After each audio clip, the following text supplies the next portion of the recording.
let's get started. Commissioner Schulenberger, would you lead us in the pledge? I pledge allegiance to the flag of the United States of America and to the republic for which it stands, one nation, under God, indivisible, with liberty and justice for all.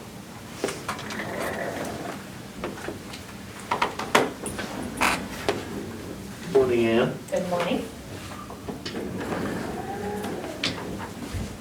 We have one addition, the IGA between Lake County and Klamath County. Since Dave Knowles isn't here yet, do you want to give us your... Yes. So I several things, and I'll just go down the list the way they are here in your other business. The first one is the U.S. Bank credit account limit. We converted to U.S. Bank credit cards, I believe it was last summer. The administration of this and the use has been a nice change. I think everyone is using it more. The payments and the accounting processes that are involved make things a lot more streamlined. What we are running into now is because of the more use with our managers, our overall county limit is too low to allow for everyone to use their card as we set up their limits. So I'm asking that we increase our Lake County total account limit to about $50,000. It's right now at $25,000, and I would say the last couple months we are running into that limit. There is a little bit of work on U.S. Bank side to get that limit there. I have to provide financial statements, audits, and things like that. But I also don't want them to assign our credit limit. I want us to have a say on what we're comfortable with. To talk about history, at one point in time we had a credit limit that our auditors, our previous auditors, thought was way too high, and we actually went through a process to reduce it. That's been several years ago now. But it's just the idea that, you know, sometimes once the credit card has been used, it's like the horse is out of the barn door. So it's nice to have some kind of, we want to, internal controls and things like that, have a limit on it. You're saying combined, everybody is Yeah, proposing 50? yep. So it's Not individual. Not individual. So we still have individual credit card limits. It varies. You know, most of our managers are about 3,000. We do have some departments that actually have significant purchases routinely, and so they're around 10,000. My card in the past used to act as the county card for when we didn't assign people cards, and so it has a higher limit as well. We still have the ability to provide temporary authorizations on individual cards. But if your overall county limit is low, it doesn't matter if you're given a temporary authorization, it won't be accepted. Right. So, so this is the first step, I think, in getting it, so we're not running into transactions being declined. We do want people to use their card. We want it to free up payment processes, you know, it speeds it up. So we do want people to use their cards. And it's a lot cleaner too, probably not. Especially if people are in the habit of keeping their receipts. You know, it's very, we need to have that receipt with that signature and things like that where it's used at, so. Yeah. But the ability of people being able to sign into their credit card account online and code it to the proper expense account is speeding up, I believe, Nikki's process in paying the card. We also get a rebate when we pay quickly, and so we're able to, as soon as that credit card statement is due, we're paying within probably 5 to 7 days. And so we're getting money back from U.S. Bank. And right now it's sitting in like our wellness program to do countywide employee benefit things because of those timely payments and quick turnaround. So administration of it's been lots better. So that's like I said, if everybody's individual authorizations, if I were to add that up, it's 79,000.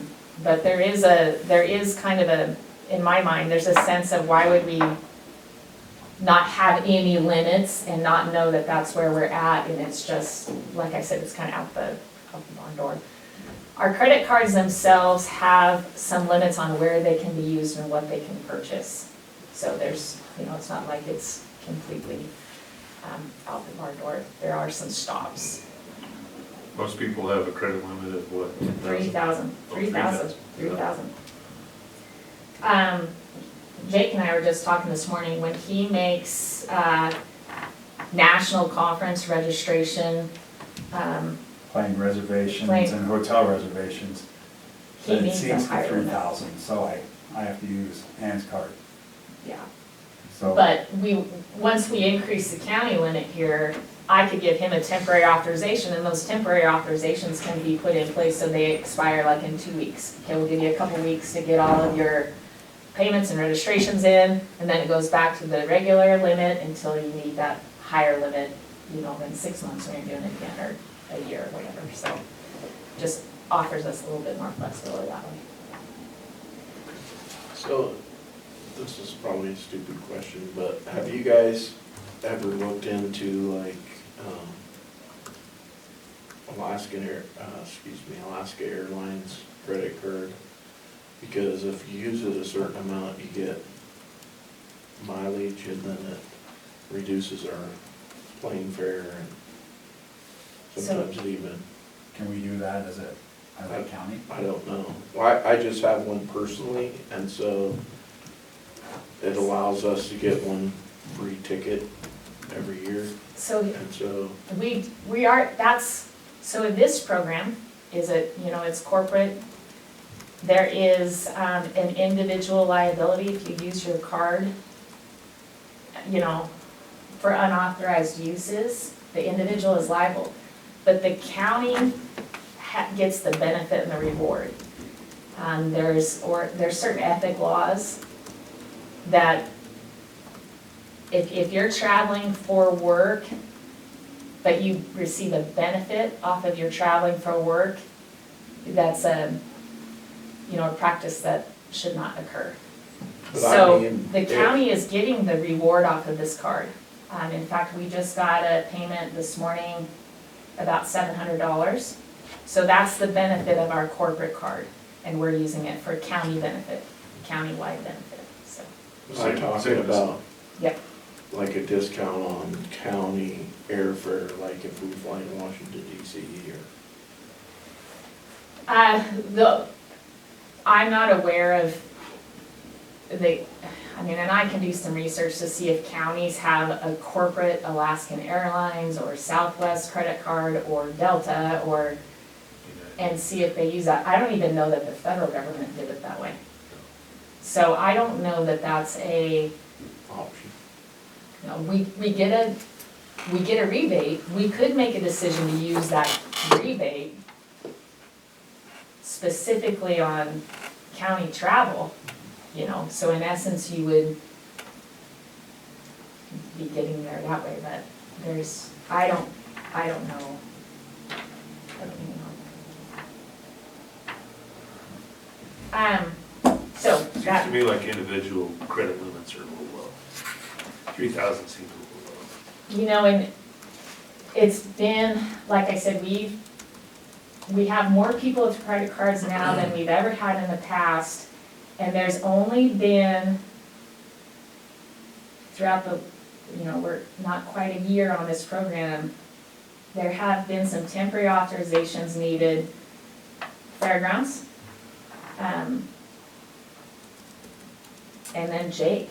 To be honest, so far everywhere else, Has been within the limit? yeah. Okay. But So it's over not time, we'll see where that is. Now, the other thing that's probably keeping that limit working for us is right now our county policy, travel isn't necessarily paid with a credit card. And I think we're probably getting more comfortable with how this process and the authorizations and how it works, that we may want to rethink our travel policy and allow for more motel reservations to be paid for with the county credit card. Right now, per diem is after the fact and, according to your motel stay and where it was, so. So that could change. That's how I pay it with my credit card, pay motel, but then I get per diem for food and. So right now, Mileage if I use my own vehicle. but that's the policy that is allowed for the commissioners, but not necessarily for all of our county employees and county managers. I didn't know that. And I think it'd be a money saver too for the county as far as per diem goes, because we're on the GSA package. A lot of places we go, I mean, just if you're going somewhere to Salem, that's $45 a day. It'd be easy to eat $45 a day if I'm eating a 5-star steakhouse, but most of us don't. So if we were able to use the card for that stuff and set those limits, we would know those limits. And no alcohol, clearly no adult beverages, on the credit card.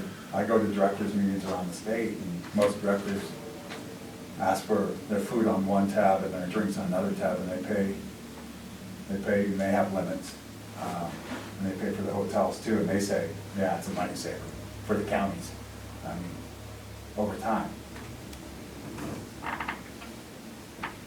So something to think about. All I'm asking for right now is an overall county credit limit on this combined account. Okay? Any other questions on that topic? Okay, next on my list is the 21-22 budget resolution, so it's quite a pack of resolutions here. We'll just go one by one. The very first one, and I provided probably way too much paperwork because I gave a lot of budget information overall. That was a little bit overload. So the first one is 2021-14 in the matter of an appropriation transfer for the Assessor's Department. They have more personnel services than anticipated due to staff, both changes and issues that we're all aware of this fiscal year. But they have saved money in materials and services, and so they are able to use some of those savings and transfer up to personnel services to keep their overall budgeted expenses the same. So this resolution increases personnel services 10,000, reduces materials and services by 10,000. Okay. Is that gonna get them to July? Yeah, so we just, 2 more pay periods, and that gets them there, yes. The next one is 2021-15, also in an appropriation transfer. This is for the VA's department. They will also have more personnel services than anticipated. One issue was overtime here, and if you remember right, when we budget, well, in fact, they didn't budget for overtime at all, which means if they pay some, there's other personnel expenses on top of that. So it kind of compounds what can occur there. The other thing that I think in budgeting for positions in this new software, I might have made an error on a step for somebody in this department, because it looks like there's one position that is a little bit low. I mean, I will double check things for next year, but I think that happened in this department as well. The nice thing is, again, they can save money in materials and services and move those dollars to personnel services. We're talking about $1,500, keeps their overall expenditures budgeted the same. So, a couple of things, and I will double check that step in that position for next year. Any questions on that one? Just to give another point of history here too, I have seen the county appropriate general fund departments at a department level so that this resolution, both of these resolutions actually wouldn't be needed.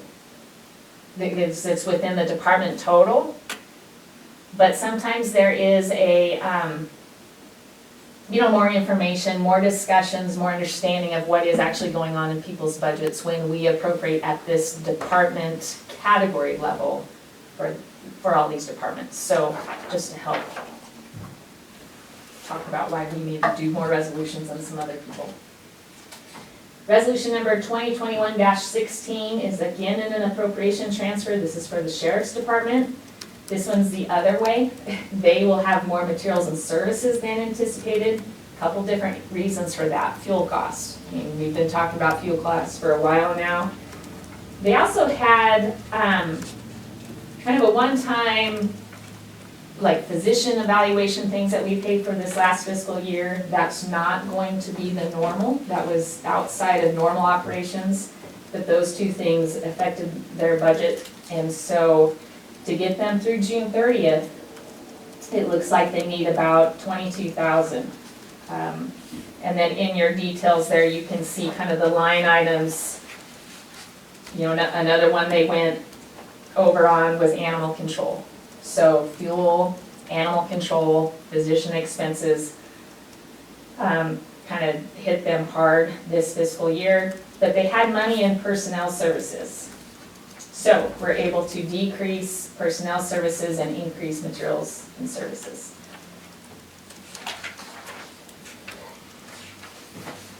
Any questions on that one? Okay, resolution number 2021-17, again an appropriation transfer. This is for the landfill, and the landfill. So this one, they need more materials and services. That's been the case all fiscal year long. They will have savings in personnel services for this fiscal year with how they're operating last couple of months with a staff issue that came up. So this one increases materials and services by $13,000 and decreases personnel services by the same amount. They need dollars in both equipment maintenance and contract services. The contract service for Lakeview Sanitation to haul and transport the bins increased. You know, they have higher fuel costs too, so higher contract amount. And then equipment maintenance, you guys have heard the issues of different costs with equipment, big equipment out there that is expensive to repair. So that is where we're at with the landfill. I wanted to provide the details of this fund too, just to show a couple other things that I was surprised to see their revenues are less than what we received last year, and I think at fiscal year end, we're going to see that they didn't receive as much on tonnage as they have in, like last year. Couple different things. I don't think there's the construction activity that has been occurring in the past, and so they're saying just less volume. It's more household instead of like contractors and demolition and construction things. So we'll see at June 30th where the overall revenues for this fund actually come out, but that is one thing we're watching. I know with the solar builds and Red Rock, they were using a lot more construction materials were going in there. Yeah. And since we don't have those going on down here. Yeah. Okay, any more comments or questions about that one? 2021-18 is actually in the matter of unanticipated revenue. This is for our mental health, behavioral health fund. We received dollars from both Gobi and the state that we pass through according to contract to Lake Health District to provide those services. So these are dollars in and then dollars out. We're about, and we do know that the contract with the state was increased due to some CARES Act and COVID-19 services. And so we saw an increase there, and then we pass it through to the health district. So this increases revenue about 200,000 and materials and services about 200,000. And the reason I did that, it looks like they don't need quite that much, but we have 2 more months we're gonna pay out. I'll make a payment to them today and then another one June 30th. And so each month, the payment has been around $150,000. So they need about this amount to get through June 30th. And we'll have the revenues in for that. Also, if we don't get it, we don't pay it out. So they get exactly what we receive from the state and from GOB. 2021-19. This is for the railroad fund. This is due to legal services we're receiving and need to pay for. This will be a general fund contingency payment, but it will be paid from the railroad fund so that we keep our cost centers true and accurate for the cost to operate certain functions of our county government. So this will decrease general fund contingency by 55,000 and then increase materials and services, specifically legal fees in the railroad fund by 55,000. And this gets us through June 30th for legal services. Okay? Well, Does that have any anticipated No. work coming in? well, Does that include that? this gets us through what we knew we were probably going to be paying in council fees through June 30th. If there's any other things that the railroad needs to pay, we'll do another budget adjustment. Didn't we add some to our budget in legal fees as a whole when we're doing the budget? Next year. For next year. For next year, okay, copy that, thank you. Which is what, Yeah, it's coming right up, but we can't, month it's, away? yeah. On that note, tomorrow we will have the 22-23 budget hearing. So it should be in your packet, but tomorrow we'll kind of look at some of those things and provide opportunity for the public to comment on what it looks like now for 22-23. Before we adopt in June, though, I do anticipate making a few changes. And we do have certain abilities to change the budget before we adopt. There's some parameters we have to follow on how big of a change we can make. So we'll discuss that before we adopt the later part of June. Tomorrow we'll just kind of go over what was approved by the budget committee and then talk about that. Okay? Next on your list is Dr. Daley Proclamation. This year is the 100th year of Daley Fund Scholars.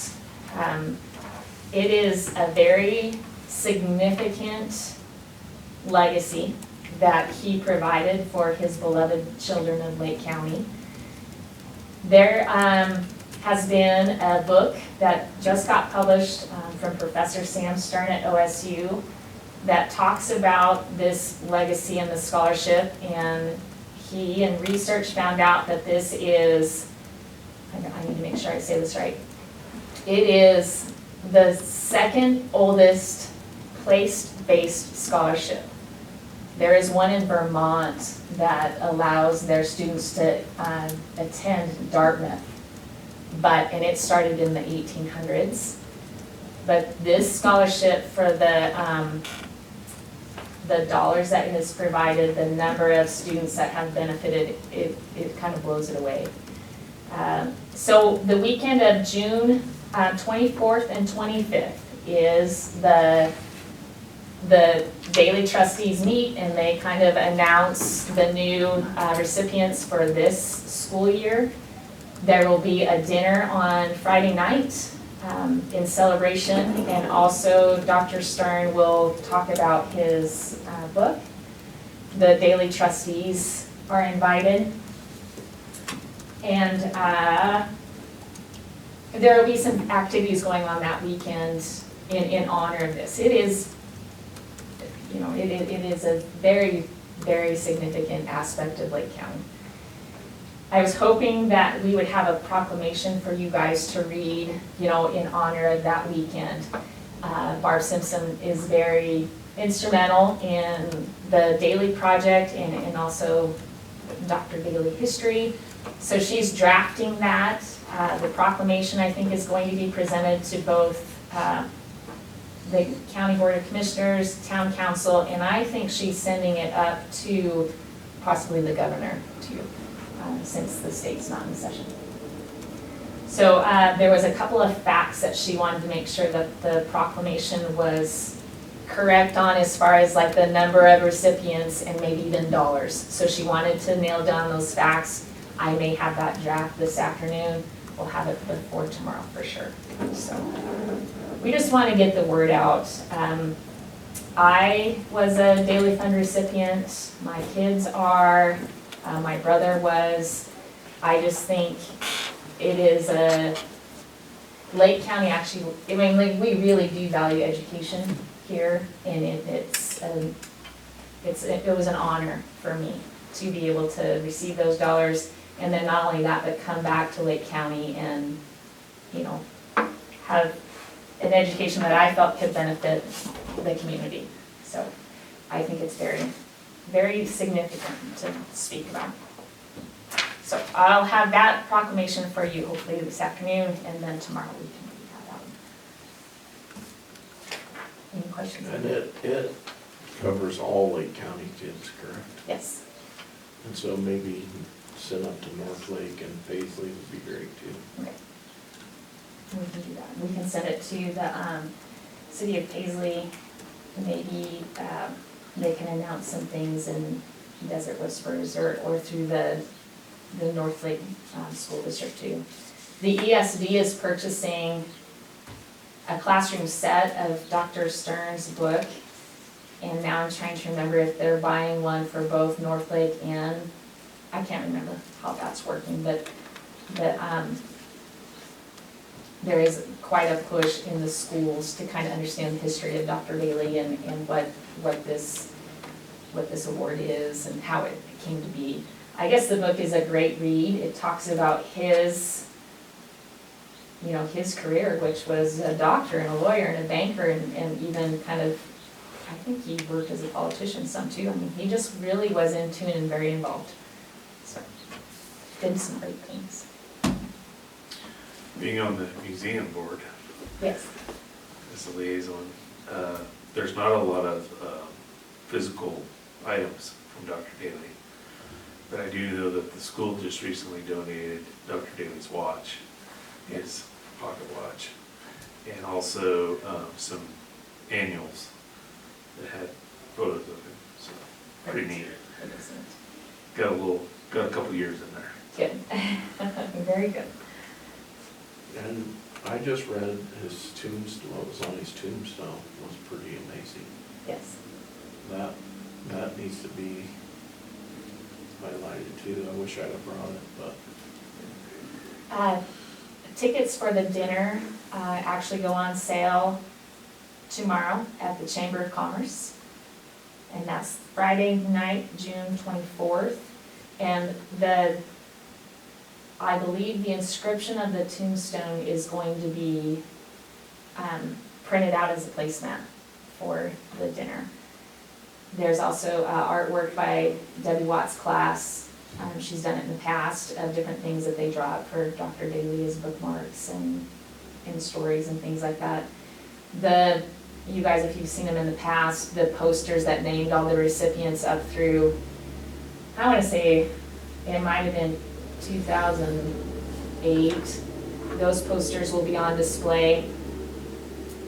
There's going to be a special edition in the newspaper printed, and I think it'll come out that week. You know how the Progress edition and like the Ranching edition, the Labor Day, like this will be a edition that will be, the front and back will have paper that will last a lot longer. It'll be kind of the thicker, like maybe, I'm not gonna say laminate, but it's kind of like the shiny. The front of that and the back will have different pictures of Dr. Daley, but all the recipients' names on the front and back. there's a lot of articles that will be published that go into the history, even from the archives of the Lake County Examiner that they have, that they're going to republish. The Howard family is quite a legacy of Daley recipients, and I believe, and Barb would be a better speaker about this, but Betty Dick is our current oldest living recipient. So just a lot of history that benefited Lake County. It's pretty impressive when you start talking about it and looking at it, and the book goes into discussions about the economic impact, even when students don't necessarily come back and reside in Lake County. They still stay in touch with what's going on here. They still like to contribute. They come back and visit. They, education is, comes back in so many ways to Lake County. So. Okay, the next thing on the list is the point and pay contract. So I'm glad Happy Assessor Dave Knowles is here. We are going to be entering into a contract with Point and Pay, which is a national credit card processing company. They are going to tie directly to our Helion property tax system though, so that when someone goes in and looks to see what they owe on their property taxes, they see the exact current amount and they can link to pay that amount kind of right in the same system. Right now, that's not the case with our current credit card processors. So we get inaccurate account numbers, we get inaccurate payment amounts. But the other thing is, people might make a payment on a property that's actually been foreclosed on, and that we can't allow that. So using Helion as the kind of the information gate keeps that process a whole lot more clean. So once we sign this contract, we have 45 days to implement. Correct. So you'll see in this contract, it was actually dated for April. We knew we couldn't get it done in 45 days then. Now with workloads and time schedules and things like that, once we sign this contract, we know we will have this implemented within 45 days. We want to go live with it July 1. I have not sent this agreement off to new county council. I can do that. I have not done that yet. So I can send that off right after this meeting and then make sure that is okay before we agree to it tomorrow.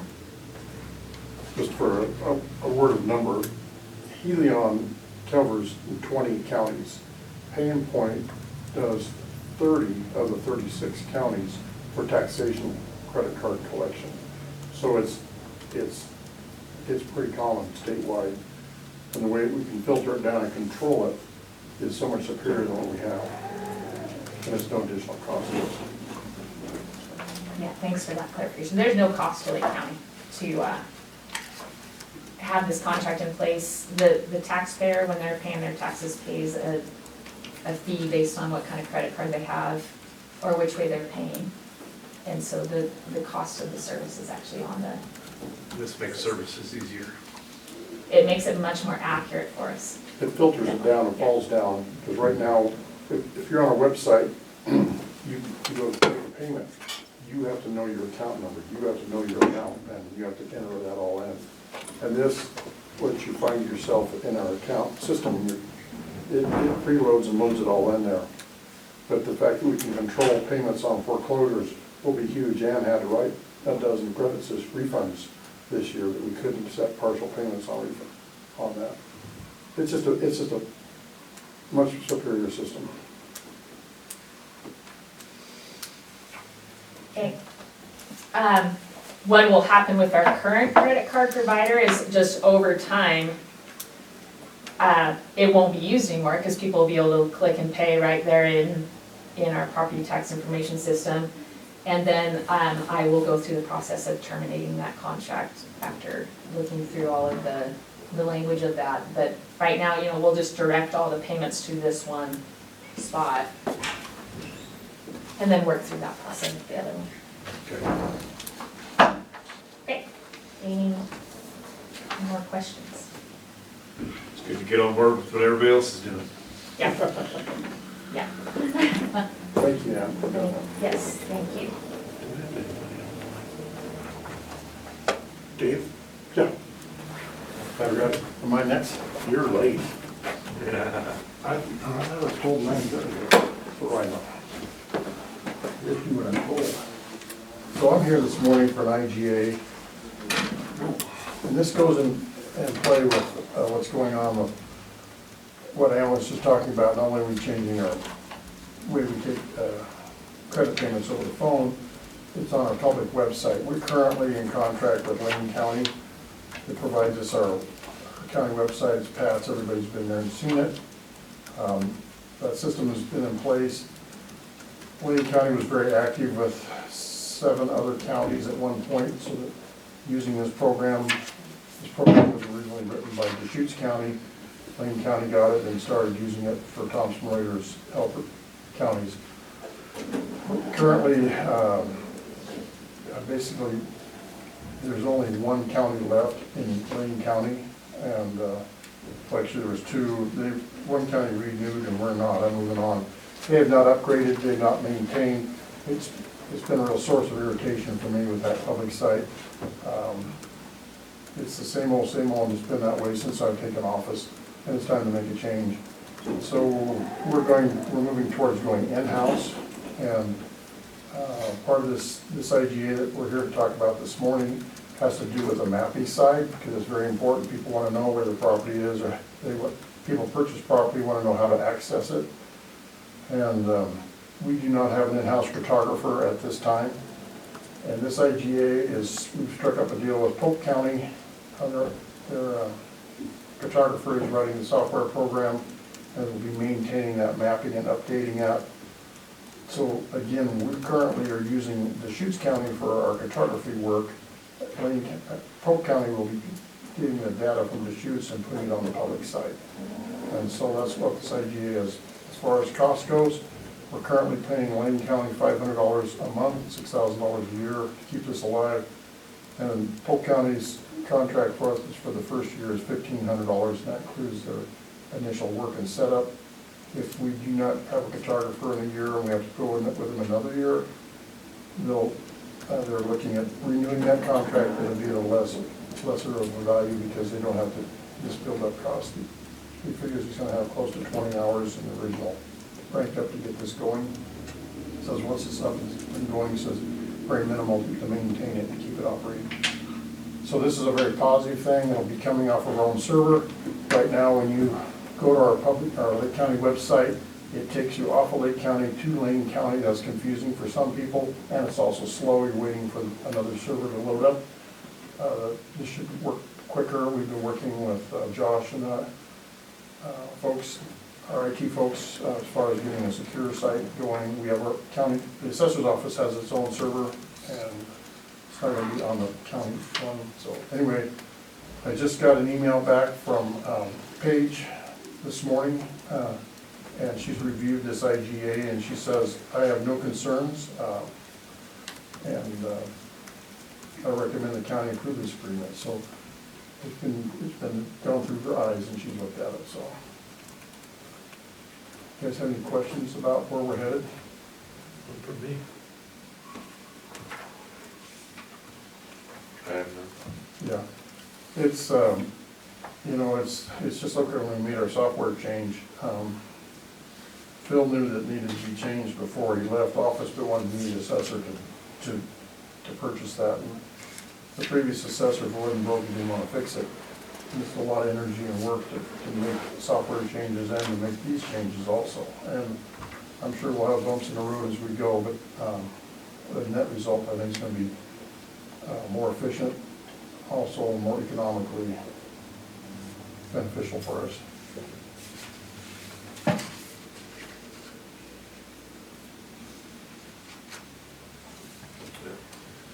Another good improvement. I got 2 more years, I got some things on my bucket list I'm gonna get knocked off before I get gone, that need to get fixed, but this will be a good thing. Been working with Melanie on this, because she's the IT person, and she's been great to work with, and things have gone really smooth, I think, so. Thank you, Dave. Okay, that was short and sweet.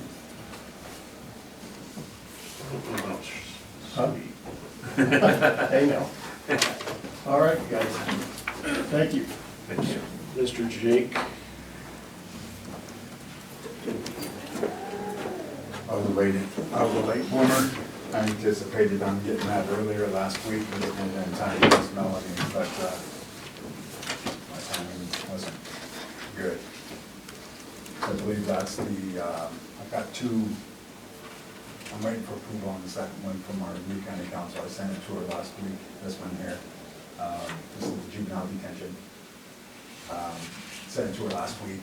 We talked on the phone about it. She sent me an email back saying she's good with it. This is our annual contract or MOU, our intergovernmental agreement with them. It's for 220 bed days a year, 55 bed days a quarter. We pay whether we use the budget or not. And we never get turned away. Currently, we have 2 youth in detention. Right now, we had another one go over on Sunday this last weekend. And one was already over there. So we're never turned away. It's a great partnership. It's a great working relationship. It's unfortunate we have to have that, but so it's life. So it's hard to, that's the magic number, and I believe it was 20, 25, 26. But I budgeted for a couple thousand over because we've gone over a little bit here and there. So if we go over our 55 bed days a quarter, we get charged $110 a day. So there's been years where we were substantially over because we had some pretty heinous stuff happening in our communities. And those kids need to be detained. There's years that we've been spot on. So that's the one line item that I can't just put a finger on and say, this is exactly what it's gonna be. It's gonna be pretty fluid. So we may be back in a year asking for more money to shove that way because we're overspent. But at present time, I think we're doing okay. So that's for 22, 23, or excuse me, 22, 23. And there's been no changes. Just the dates have changed. It's fine. It is what it is. Yep. That's it. Okay, thank you. And the next one that will come through probably in 2 weeks will be our jail. Regular. Yeah, but it's with county council right now getting approved. Okay. Thank you, Jake. Thank you, guys.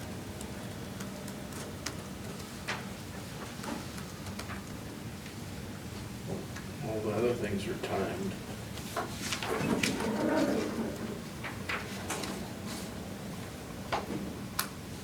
Okay.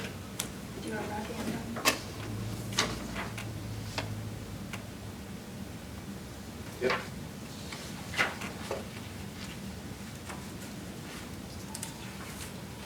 We have a request for the broadband action committee by Nathan Church, Nathaniel Church.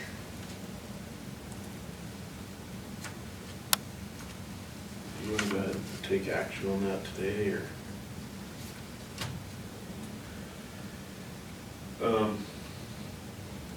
If we do, we could send him some information that is relevant to broadband. It's kind of timely right now, but it's not critical. So I think Nathan Church would be a good addition to the broadband committee. Although he does have a business providing internet service within Lake County, his expertise and whatnot could be very helpful to the group for the future. And also gives us another voice on the north end of the county related to broadband. So do you make a motion? Sure. I'll make a motion to approve Nathaniel Church to the broadband committee as presented. A second. Any further discussion? All in favor, say aye. Aye. Aye.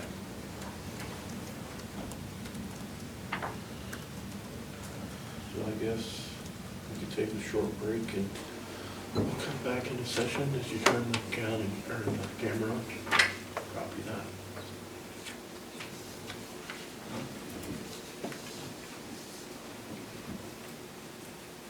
Nikki, you wanna come on up? Sure. Morning. Morning? Quiet this morning. Yeah. Long weekend. Holiday weekend, yeah, for sure. So go ahead and state your name and then, Nikki Holmes from Aging and People with Disabilities, Adult Protective Services Supervisor. I did not bring the proclamation with me. Do you guys have it? Yeah. Do you want to read it? Do you want me to read it?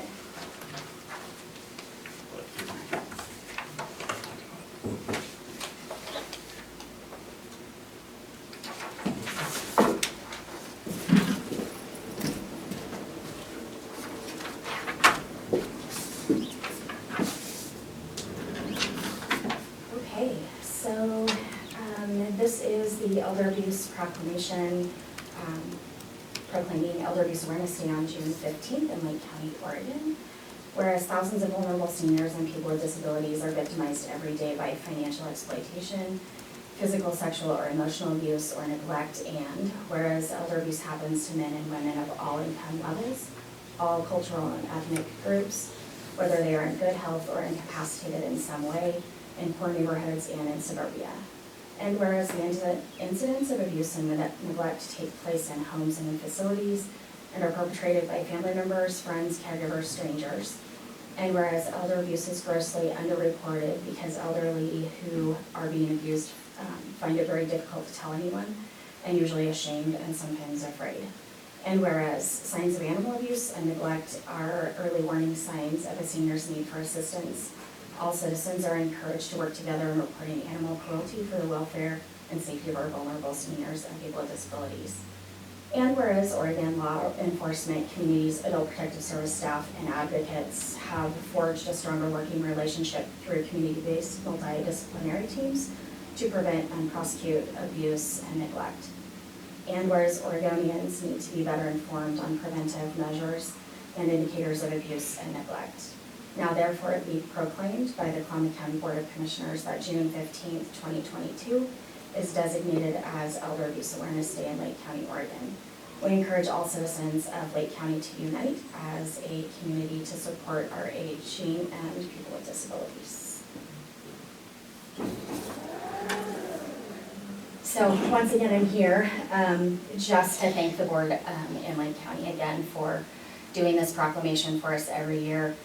We serve this county with great pride, especially me since I was born and raised here. What we find super interesting, and I can appreciate it in some ways, is that Lake County tends to take care of their own. They don't typically, like other agencies, government agencies, to get involved. But I also want the citizens of Lake County to know that we are an available resource and can often provide help and protections that family members are not aware of to do. We've really taken some good efforts with the district attorney's office to bring back our multidisciplinary team so that we can bring our cases to the team and problem solve. And the law enforcement community is very well aware of things that are happening, and they bring us problematic situations so that we can try to navigate them delicately and provide protection to those who may not be able to protect themselves. Lastly, we have our Elder Abuse Awareness event again on June 15th. It's going to be at the Senior Center. We would encourage anybody that wants to stop by and be part of that event to do that. We're going to have a barbecue lunch, a few speakers, and our focus this year is really on empowering older adults to get out and be part of their community, whether that's just get back to church or do lunch with their neighbors. whatever it takes to get people socialized again, because COVID was really, really hard on our older adults. They became very, very isolated, and with isolation brings great risk of abuse and neglect. So we're hoping just to spread a little more information and give people an opportunity to come out and have a yummy lunch and enjoy some nice weather and get some resources that the community has to offer. That's what I've got. So, is yours a nonprofit or do you work for the state? Work for the state. We're a state agency within DHS. And so do you have somebody working here in Lake County? I have 8 investigator positions over in Klamath. 5 are currently filled. And so we do responses over in Lakeview, just like we do Klamath. So I don't have a person stationed here. I do have a liaison though. I have one person basically that takes all of our Lake County cases. Her name is Kristen Hendricks. And so she's learning the resources and, learning the people over here in Lakeview so that hopefully there's kind of one contact name. It just makes it a little easier. Do you feel like word is getting out more about your program? No, sadly. I mean, everybody knows about child welfare, right? I mean, and often we get lumped in with some of the negative press that child welfare has. I think people that are potential abuse victims or families of abuse victims tend to underreport or not report because they're worried that we're gonna come in and just yank people out of their homes, which is not at all what we do. In fact, we really promote getting people help in their own surroundings, in their own homes, so that they don't have to go to facilities or foster homes. Quite frankly, it shortens people's lives when they have to leave their homes. Sometimes that's necessary, but that's really, our goal is to do everything we can to try to keep them in their own, in the comfort of their own space where they can, they know their surroundings and the routine is important. And so it's, I wish that I could, publicize it everywhere that we exist. But it's just one of those, I think, one of those things that people talk about DHS, and when they talk about DHS, they're talking really about child welfare, and our agency is not known super well. Have you presented to the local service groups in the community? So I am part of a group that is ran by our older adult behavioral health specialist, and we have many of the Lake County partner agencies involved in that group. So in, being a part of that, we do presentations to that group. Although COVID has made a lot of the folks that were part of that, the hospital and, the assisted living facility, some of those people that are really directly involved have kind of fallen off the radar. So that group is trying to rebuild so that, we can have more of a preference or more of a presence in all the, all the partners. One of our goals though this year, every year our APS unit sets goals, and one of them is to do community trainings. And Lake County is on our list of places to reach out to do, whatever we can just so that we can get people more aware of what we do. The other thing is that the senior center does their lunches, and so they call them like sit downs. And so any agency can go into the senior center and just sit down at a table with a group of folks that are there and talk to them about what they do. And so that's on our list of things to do, just to kind of do what we can to get a presence back in the community. Yeah, I was thinking more of the Rotary Lions for Optimists. No, but we'd be happy to do whatever we can. Because I think part of our education goal is to not just talk to the older adult community and the community of physically disabled. It's talking to families and, children and grandchildren to educate them on warning signs. And, to be honest, unfortunately, the vast majority of perpetrators are family members. So, we kind of, it's like you want to educate those that potentially can find themselves in a bad way, but also educate the other family members to pay attention to what's going on. Just because somebody has power of attorney doesn't necessarily mean they have all-encompassing rights to that person's money or, decision-making, and there's all kinds of, things that go into being legally responsible for a person, or the mechanisms to help them. They can come with good and they can come with bad, so they'll be happy to do any kind of outreach to any of those. Okay, Yeah. good. Maybe we can help out with one of those service agencies, service groups. Yeah, I can leave my business card, and if somebody has, contact, or if you want to give me some names, or somebody wants to email me some Appreciate that. information, we can certainly come over and do a presentation, and we're always eager to share what we Okay. do. Great. I feel like we do good work. So. Any other Thank you very questions? much. No problem. Do you want this to sign? I have one. You have one to sign, okay. Do you want me to send the signed copy to you or Diane? You can send it to me. Either way. Thank you. Thanks. Have a great day, you guys. You too, thank you for coming over. No problem.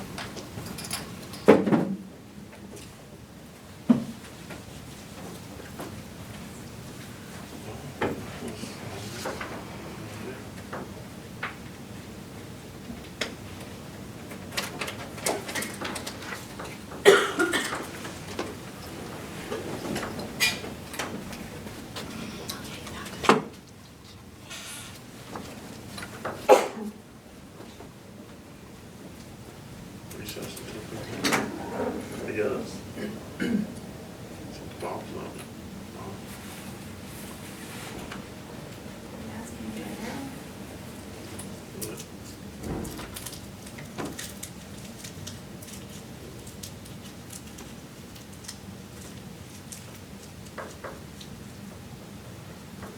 Can text him, Melanie. You are? Perfect. Yeah. Okay. Are you ahead of the game today? Yeah, we're just, got some gaps between subjects. so.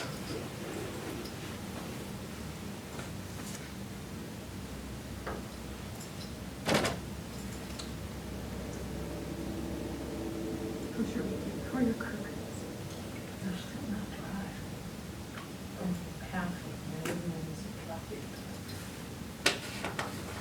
So my house is still. I spent all day yesterday at the US building. We'll stop never to leave till like 3 o'clock, I think. Ginger, have you started enjoying your retirement yet? Oh, yeah. I shampooed my carpets this weekend. Fun. I know, everybody thinks I'm That was crazy, your first but retirement activity? I was so excited about that.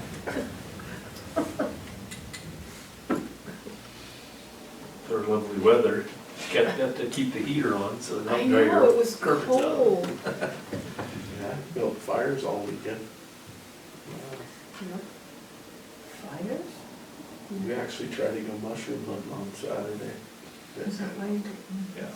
No, there It was started storming on us and it a was heart coming attack down in in a sheets. gal, an overdose in I guess- Blue Creek. He to look out, he got hammered. They were having What flooding. did you tell me? I tell you about my crazy. Wish we were getting some, I don't know if it's Thursday or There was a Friday. couple inches of snow in the woods. It sounds familiar. well, you did have Yeah, she's, Tons of rain. she tried to get it rained. to my. We were soaking wet. Nice. Trying to mushroom. Wanted to get into my house, tried to get into the house next door. John Schaefer told me they had to run water out of the lake, open the dam. It was real quiet till Sunday when like all hell broke loose. That was very weird. Is that him? Mhm. Look, Hi, Bob.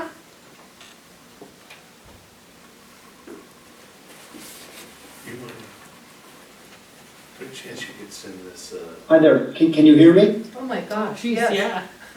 Great. Good morning. yeah, don't worry about it. Go ahead and roll. Well. Can you all hear me? Yeah, we can hear you. Oh, great. Hello, Mark. Hold on just a second. You bet. Do you think anybody else is waiting to hear this discussion? I'm not sure. Can you think of anyone? I I didn't get a exclude reply, somebody. so. We'll just roll. Go ahead, Bob. You ready to go? Yep. Okay, good morning, everybody. My name is Bob Hackett. I am the Executive Director of Travel Southern Oregon, which is the regional destination marketing organization, marketing and management organization for the state of Oregon, for Southern Oregon, of which Lake County is definitely a part. I am here joining you today to help clarify or answer any questions as you consider the MOU for the establishment of an international dark sky place in the outback that comprises, mainly 95%, 90% public land in Lake, Harney, and Malheur counties. And we have been working on this project for, almost 3 years now. And we're at the point now on June 15th is a goal that we've set to submit the application to the International Dark Sky Association.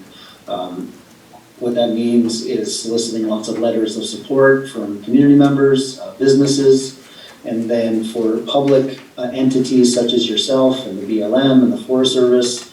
The MOU itself serves as a letter of support for the project.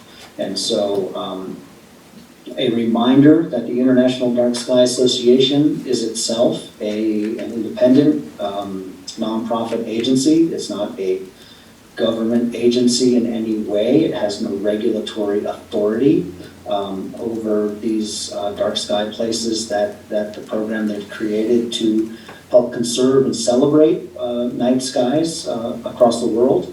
The worst thing that happens if someone is designated as a dark sky park or a dark sky reserve or dark sky sanctuary is that you lose it, and that's it. So nobody gets fined, nothing happens to anybody because the agency has no regulatory authority in that way. The agreement between communities and areas as large as Big Bend in Mexico, they've got a 9 million acre reserve that was just approved down in Texas. There's 5 Texas counties, Big Bend National Park, the Mexican government, all kinds of stuff. Over these large landscape scale areas, parties have found a way to come together to sign an MOU, which is to support a lighting management plan that over time will serve the goal of conserving the night sky quality within the boundary of the area that is being designated.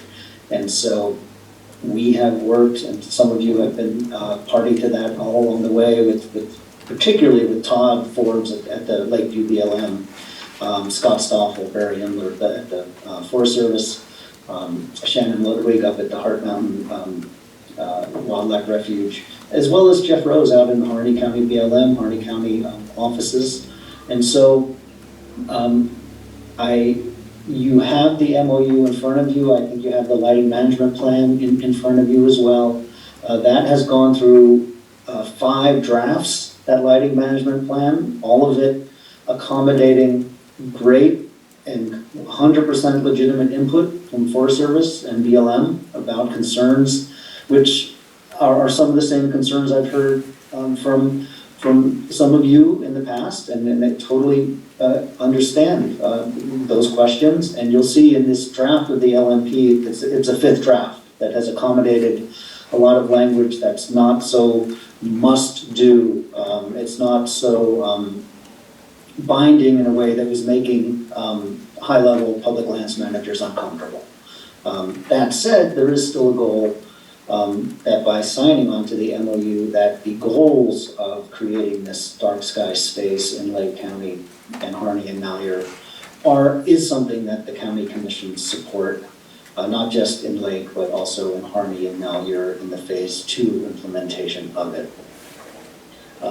I had heard some questions that you had, Commissioner Freeman, about that word, the use of the word sanctuary going on, and that terminology truly is the International Dark Sky Association's terminology. They have 5 categories of dark sky spaces: parks, communities, reserves, sanctuaries, and one other one. And so we're working with the terminology that they use. And the reason we're in the sanctuary category, just to clarify that, is the pristine level of night sky over the vastness of space and really is unique. A reserve is designed for something that has maybe an urban core in the middle of it. The Central Idaho Dark Sky Reserve, the city of Ketchum, the Sun Valley, they're part of that reserve. And so there could have been a way of approaching something that included Lakeview, included Paisley, included Burns. But given the ultimate vastness of the dark in the sanctuary as proposed, the sentiment was that the communities of Lakeview and Paisley didn't really need to become dark sky cities in order to pursue the benefit to everybody for doing this project, which is why we're in that sanctuary territory. And then the other idea that I had raised was, does this in any way prevent any further development, economic development in different areas on public land for opportunities to come along? And the answer, and I defer to Todd, Todd Forbes, the BLM, I don't want to speak for him, but my impression from all the meetings is that the BLM and the Forest Service 100% reserve the right to fulfill their mission, which is a multiple use mission. And so I think in those situations, if there was a mine, if there was some kind of other major logging outfit that needed some kind of lights to do the work that had been officially leased, through the public agency, the request from the Dark Sky Place folks would just be appropriate lighting. It's not no lighting, and that's the other part that's very important to understand. This is not a no lighting group. The goal is not no lighting group. The goal is appropriate lighting. And appropriate lighting actually is going to save you and all other ratepayers a lot of money, because this technology that has been developed with LEDs and downward facing and only using the amount of light you need to light the land that you need, not the vast space that's not on the ground, that doesn't really serve a purpose, it actually will save a lot of money over time. There's lots of studies on that. The last thing I will conclude, and I don't know that we've actually gotten together to share with you the why. Why is tourism at the table on this?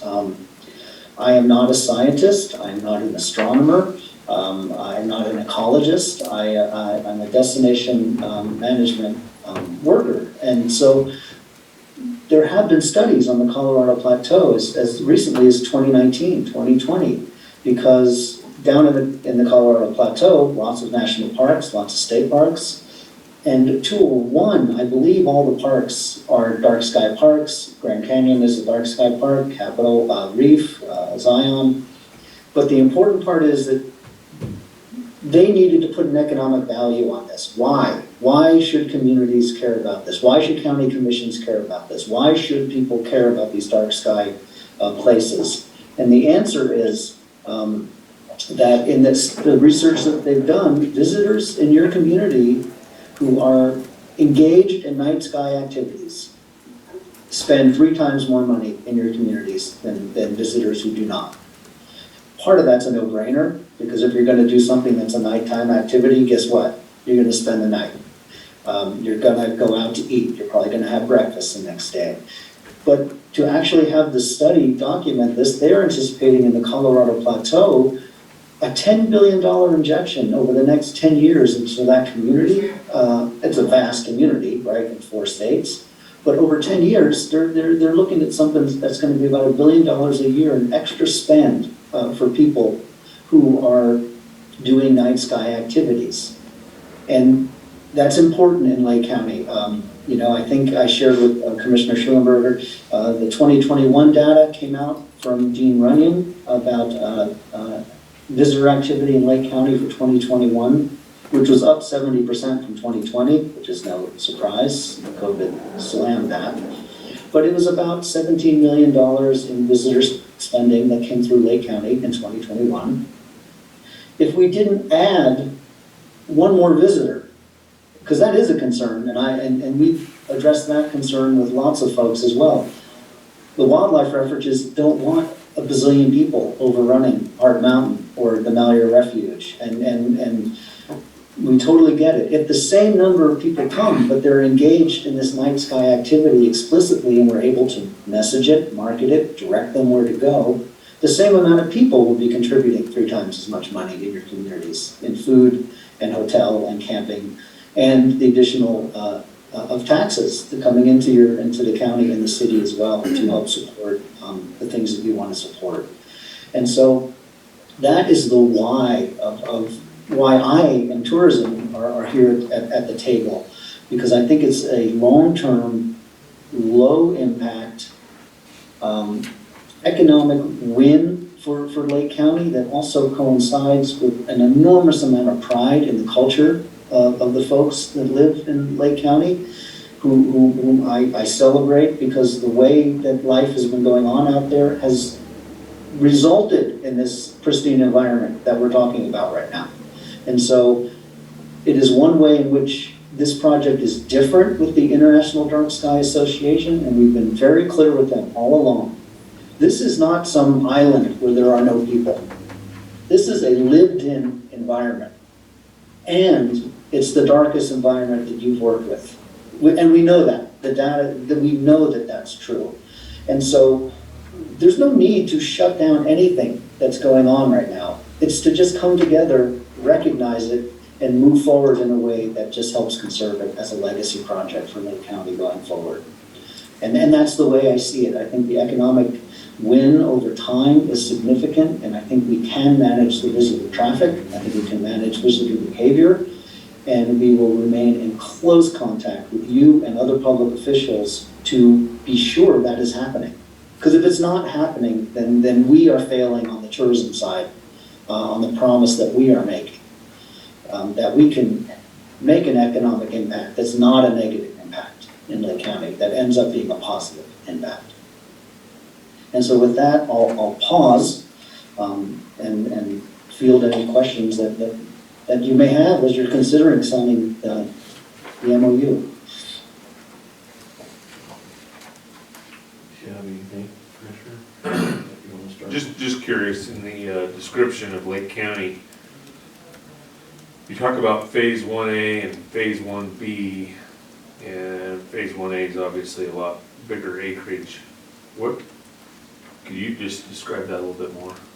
Yeah, the phase 1A, the phase 1B has really come out of, on the practical level, the work that we've been able to do in Lake County starting back in 2018 has really enabled those relationships, the public agency engagement, to be much further along than it is, particularly in Malheur County.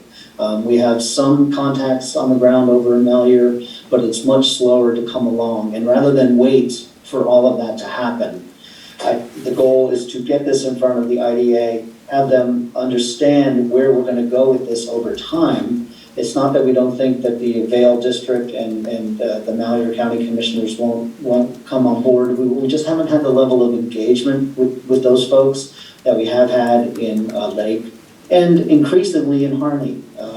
The Harney County has come on, and they've become very, very good partners in this project as well. So that's what that is. And 1B is just be a later date when you get the Vail District and other folks in Malheur County up to speed and ready to go. Why is Anna Reservoir listed in one, specifically listed in 1B?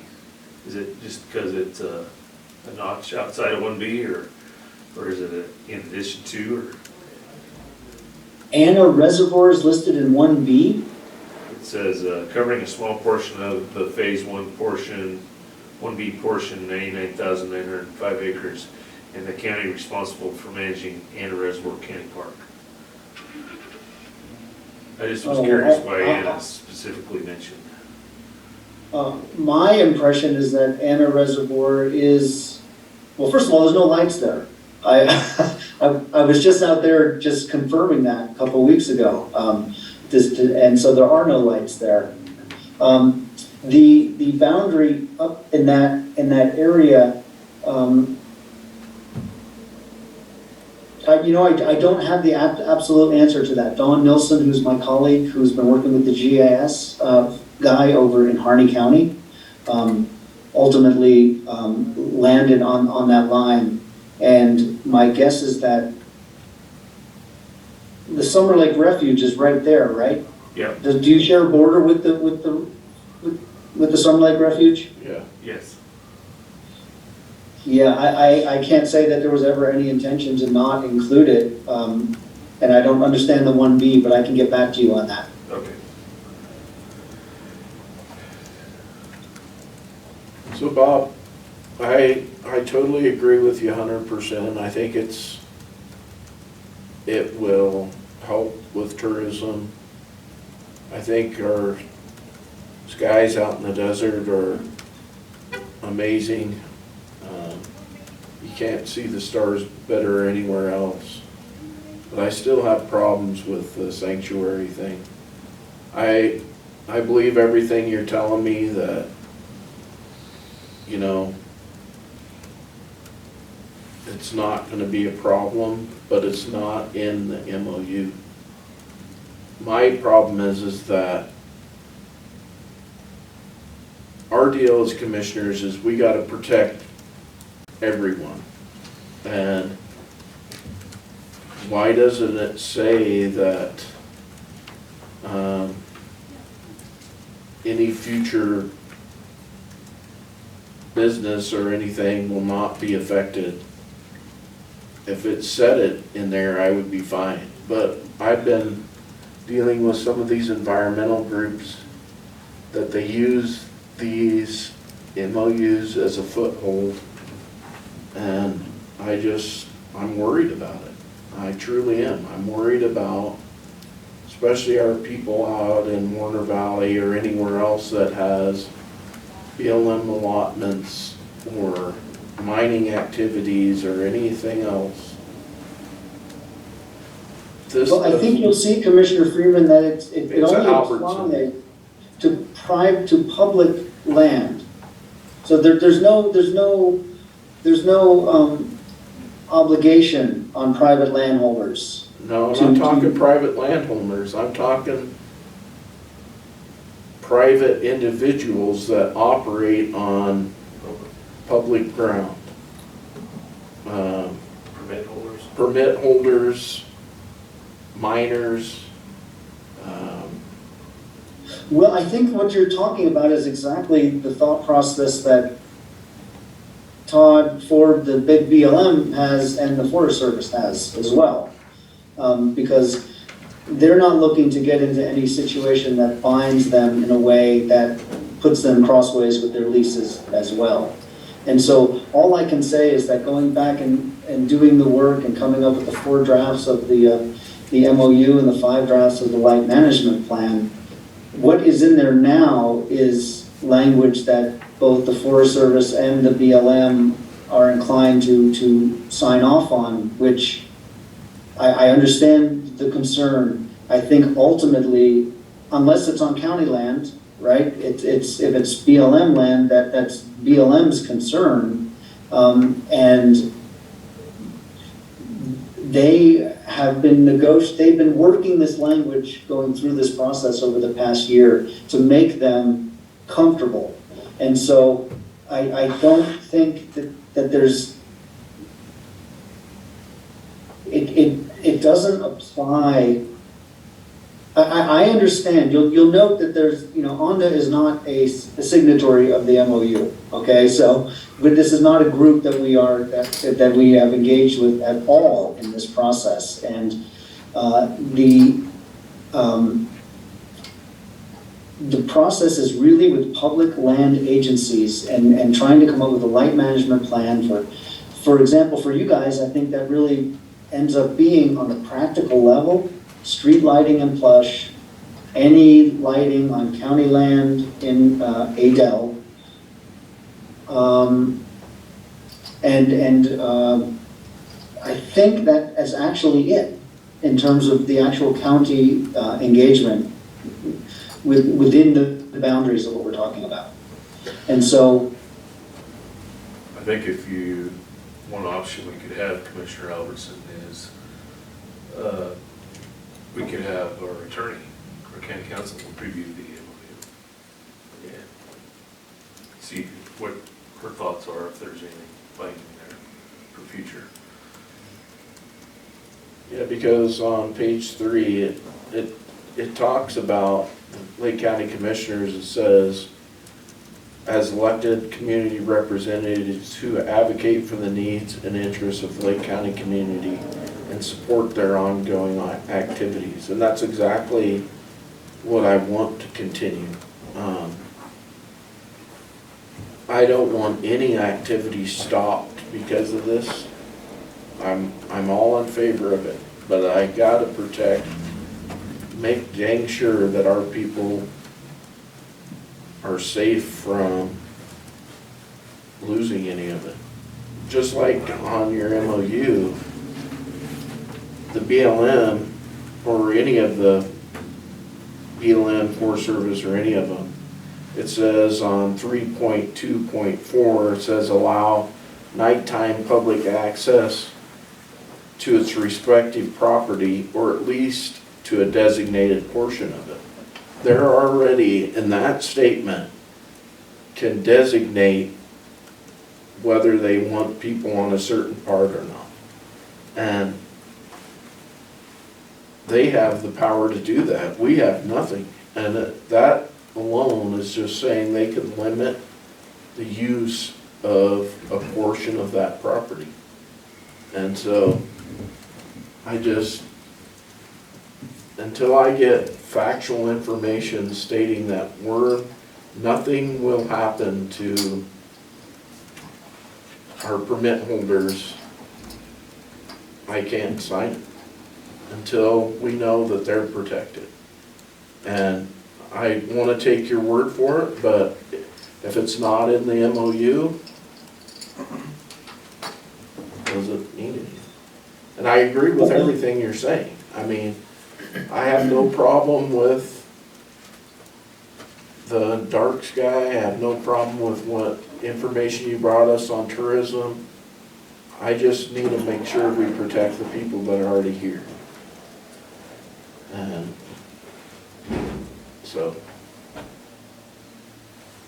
Right room. yeah, I'm, thank you, Commissioner Albertson. I'm just, I'm not, I can't sit here and guarantee that, although I know what I think, that there's not the kind of burden that you're anxious about. I just don't think that that's a burden that's falling on any public entities going forward beyond what's outlined here, which is to say, on land that you manage, any new lighting will be dark sky friendly, and over a course of 10 years, any existing lighting, and I'm thinking maybe plush streetlights or things like that, and there's only like 12 of them. I mean, the scale of what we're talking is so small. Yeah, but I don't think you're understanding me, Bob. I have no problem with the county's property. What I'm talking about is you're creating a sanctuary on over 2 million acres. If our people can continue doing what they want to do, I have no problem signing it. But it doesn't say that. Matter of fact, it says just the opposite. It's saying they'll allow access to respective property or at least a designated portion of it. I want our people to be able to enjoy the desert. And Well, I think that's- Todd's here, so. I think that language that you're referring to is actually just describing a situation that already exists, particularly on the Malheur Wildlife Refuge. For example, right now, you cannot spend the night on the Malheur Wildlife Refuge. That's a rule that is currently existing within that administrative structure. And so the language you're referring to is a carve-out that actually says, look, just because something's public and within the sanctuary does not mean that everyone always has access everywhere. And we will defer to the managing agencies on their designations of closures for whatever reason. There may be a time at Park Mountain they need to close off certain parts of the refuge to public access for any number of reasons that they need to do that. And I think the goal of that language is actually to respect that and to help clarify that it's not a carte blanche into wherever people want to go, whenever they want to go. And so I know that's the spirit of that accommodation in the language. And so I never, yeah, so that's where I think that's coming from. So Todd, I'm still having problems with the sanctuary part. Because there's nothing in the MOU stating that our constituents won't face some kind of restriction, other than the lights. If you want to change your light bulbs, fine. I have no problem with that. What I'm talking about is absolute restriction of any kind of use on BLM because of this sanctuary. That's where, if you put a clause in there stating that we won't have a problem, I'm fine with it. It's just, there, but it doesn't say that. I'm taking your word for it and Bob's word for it. And you know me, I want to believe you, but if it's not in here, I'm struggling with it. Yeah.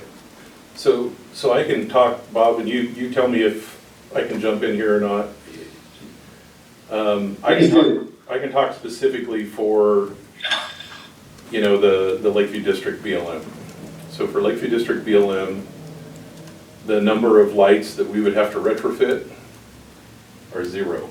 There's only 2 sites that have lights that are on Lakeview District BLM that potentially would need retrofitted. Neither of those belong to BLM. They're both Bonneville Power at their repeater locations. I mean, we're literally talking about two light bulbs, right?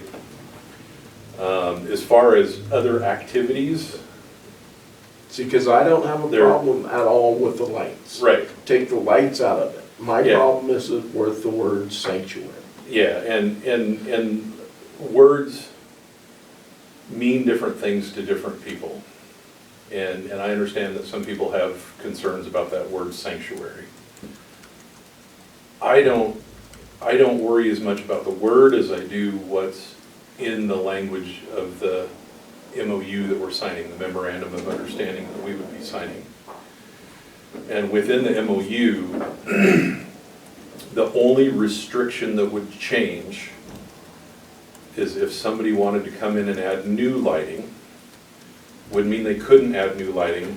They would either have to add a specific type of lighting that would be compliant, that would shine down rather than shine up, or the purpose that they added that lighting for. In the MOU, the purpose for new lighting would be for for safety, not necessarily security. I don't see security being an issue. That's the only concern that I've had at all, is if there was any reason somebody would want to add new security lighting on BLM land to some kind of a project they would undertake. So the kind of things that I think about there are some of these new solar structures going in, new substations. Do they need security lighting or do they need safety lighting? And there's a difference between the two. I think there is something that could be worked out where their security lighting is on timers or on motion detection type stuff, like your motion lights you have in your house at home, and those forms of lighting are acceptable if they're on a motion detection type system. So other than that, there's absolutely zero change in our day-to-day stuff. I understand you're concerned about the word sanctuary, but as far as the actual activities that would be allowed to take place on the Lakeview BLM district, nothing else changes. I mean, it's But it doesn't say that. but it doesn't say that. And the reason it doesn't say that, I think what Bob's trying to say is, I think the reason it doesn't say that is because you're dealing with so many different entities, right? I don't know, Bob, if there's an opportunity to try to add some language that might clarify that, or? Well, I think the reason it doesn't say that is because the understanding by anything that's not enumerated is status quo. And so, as in any kind of regulation, the only thing the regulation does is actually change what the thing is being changed. And because all of those other things are not being changed, they're not being referenced in the MOU, what's being referenced is, to Todd's point, if there are new lights and there are retrofits that need to happen on public lands, on the signatories of the MOU, this is how that's going to work. Does not apply to private landowners. Adaptive controls, thank you for making that point, Todd, because even if there were calving sheds or mining opportunities or anything out there that needed maybe sort of a short-term intense light within the boundaries, a timer gets you off the hook. A timer complies. Motion detectors comply. And so they're automatically compliant with it's the full time. And honestly, the public agency that's going to have the hardest time going forward with this is ODOT. And I think we all know the ODOT depots, and we've seen those lights that are out there. And so working with the state agencies and the ODFW, that is going to be, from our end, a much bigger lift in that sense. But that's a retrofit thing. And they don't intend to light up the sky. I think they're just old lights, and I think that these things over time can be brought in just fine. But to your point, Commissioner, I just think that the reason it's not outlined is because it's not within the realm of things being affected by this MOU.